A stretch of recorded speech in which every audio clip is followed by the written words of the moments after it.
This is Dave from Punch headquarters. Today we're going to build the Lada Niva. The Lada Niva is probably the most successful car ever designed and built in the former Soviet Union. Development of the Niva started in 1971, so the Russians were way ahead of the West in getting their SUV on.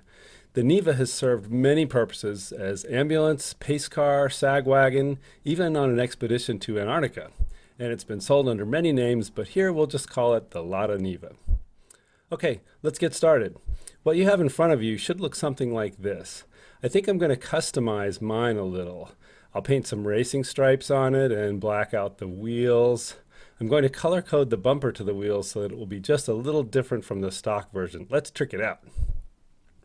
And when I'm done with my custom job, I put it together by popping out the body first.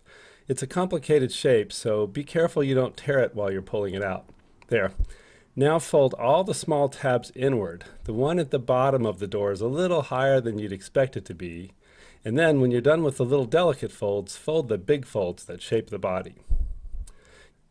You know, automotive enthusiasts have a love-hate relationship with the Niva. On one hand, it's a sketchy little piece of crap that can barely make 60 miles per hour on the freeway. And on the other, it's a strangely dependable vehicle that, with a can of Rust-Oleum and some duct tape, can take you just about anywhere. It's really hard not to love a car with this much heart. Anyhow, where was I? Once you've done all the folding, it's easy to press the tabs together toward the inside so that the body pretty much holds together. If it's not airtight yet, don't worry, because we're going to mate it together with the frame, and that's going to hold it much tighter. The frame here is just this black piece that you can pop out and fold up. The bigger part goes to the back and the smaller to the front.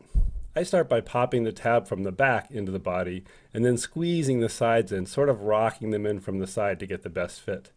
Then fold the tabs from the body around to the front and push the front tab in. It should be a pretty snug fit. Good? That's it. That's the hardest part. Good for you. It's time to celebrate. Okay, now that we've got the body together, let's shear up those corners a little and put the bumpers on. The front bumper has slats that are just a little less angled than the back bumper. I think you'll see why. Once the bumpers are on, they should be pretty flush with the bottom of the body. Hey, did you know that Niva is Russian for cornfield? Now for the axles and wheels. This is going to be fun. Punch out the axles and fold them so that their cross sections look like the letter V. Now on the bottom of the frame, where the Zachu brand is proudly displayed, you'll see some cutouts that you can pull out with your finger. Pull them out just enough that you'll be able to wedge the axles in. This is your whole transmission here, so you don't want it to be too loose. Okay, so once your axles are on, punch out the wheels. You can leave the little V-shaped centers intact. They'll help keep the wheels snug when you push them on. For each wheel, just gently push it onto the pointed end of the axle until it comes to a firm stop. These wheels aren't going to need to hold a lot of weight, just the weight of a paper toy car, so they'll do the job, right? No hauling around stacks of rubles or anything like that. Let's not forget, the Russians put the first human in space. Shout out to Yuri Gagarin in this little number, the Vostok 1 that took him in the first manned orbit around the Earth. All right, are you ready for the final touch? The final touch is a uniquely capitalist thing, a third-party aftermarket accessory, the mud flaps.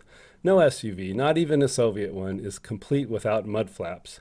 So pop these 4 out and find the right little slit for each one.